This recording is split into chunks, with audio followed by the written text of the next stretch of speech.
ನಮಸ್ಕಾರ. ಕಾಂಗ್ರೆಸ್ ಪಕ್ಷದ ಎಲ್ಲ ಕಾರ್ಯಕರ್ತರು ಮುಖಂಡರಿಗೆ ನನ್ನ ನಮಸ್ಕಾರಗಳು. ತಮ್ಮೆಲ್ಲರಿಗೂ ಕೂಡ ಗೊತ್ತಿದೆ, ಕರ್ನಾಟಕ ರಾಜ್ಯದಲ್ಲಿ ಬಿಜೆಪಿ ಮತ್ತು ಜನತಾದಳ ಪಕ್ಷ ನಮ್ಮ ರಾಜ್ಯದ ಮುಖ್ಯಮಂತ್ರಿಗಳಂತ ಸಿದ್ದರಾಮಯ್ಯ ವಿರುದ್ಧ ಒಂದು ದೊಡ್ಡ ಷಡ್ಯಂತ್ರವನ್ನ ನಡೆಸ್ತಾ ಇದ್ದಾರೆ. ಇದ್ರ ವಿರುದ್ಧ ಹೋರಾಟವನ್ನು ಮಾಡಬೇಕಾದ್ದು ನಮ್ಮೆಲ್ಲರ ಕರ್ತವ್ಯ. ನಾವೀಗಾಗಲೇ ನ್ಯಾಯಾಲಯದ ಮೆಟ್ಲನ್ನ ಹೇರಿ ನ್ಯಾಯವನ್ನು ಪಡೆಯಲಿಕ್ಕೆ ಈಗಾಗಲೇ ಹೊರಟಿದ್ದೇವೆ.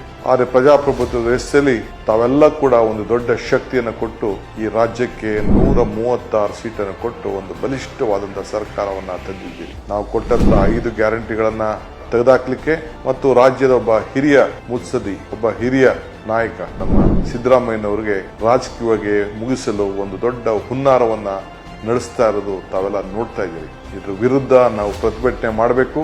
ಗವರ್ನರ್ ಕಚೇರಿಯನ್ನ ದುರುಪಯೋಗ ಮಾಡಿಕೊಂಡು ಏನು ಪ್ರಾಸಿಕ್ಯೂಷನ್ಗೆ ಅನುಮತಿಯನ್ನ ಕೊಟ್ಟಿದ್ದಾರೆ ಅದರ ವಿರುದ್ಧ ನಾವೆಲ್ಲ ಹೋರಾಟವನ್ನು ನಾವು ಮಾಡಬೇಕಾಗಿದೆ. ಈ ಹಿನ್ನೆಲೆಯಲ್ಲಿ ನೀವು ಸೋಮವಾರ 11 ಗಂಟೆಗೆ ಎಲ್ಲ ತಾಲೂಕು ಮಟ್ಟದಿಂದ, ಗ್ರಾಮ ಪಂಚಾಯತಿ ಮಟ್ಟದಿಂದ ಎಲ್ಲ ನಮ್ಮ ಕಾರ್ಯಕರ್ತರು, ಮುಖಂಡಗಳು ಪಾಲ್ಗೊಂಡು 1 ಕಿಲೋಮೀಟರ್ ಆದ್ರೂ ಕೂಡ ನಡಿಗೆಯನ್ನ ಮಾಡಿ ಜಿಲ್ಲಾ ಕಚೇರಿಗೆ ಹೋಗಿ ರಾಷ್ಟ್ರಪತಿಗಳಿಗೆ ಒಂದು ಪ್ರತಿಭಟನೆಯ ಪತ್ರವನ್ನ ತಾವು ಕೊಡಬೇಕು ಅಂತ ಹೇಳಿ ತಮ್ಮಲ್ಲಿ ನಾನು ಮನವಿಯನ್ನ ನಾನು ಮಾಡ್ಕೊಳ್ತೇನೆ. ಎಲ್ಲ ನಾಯಕರುಗಳು ಕೂಡ ತಪ್ಪದೆ ಭಾಗವಹಿಸಬೇಕು.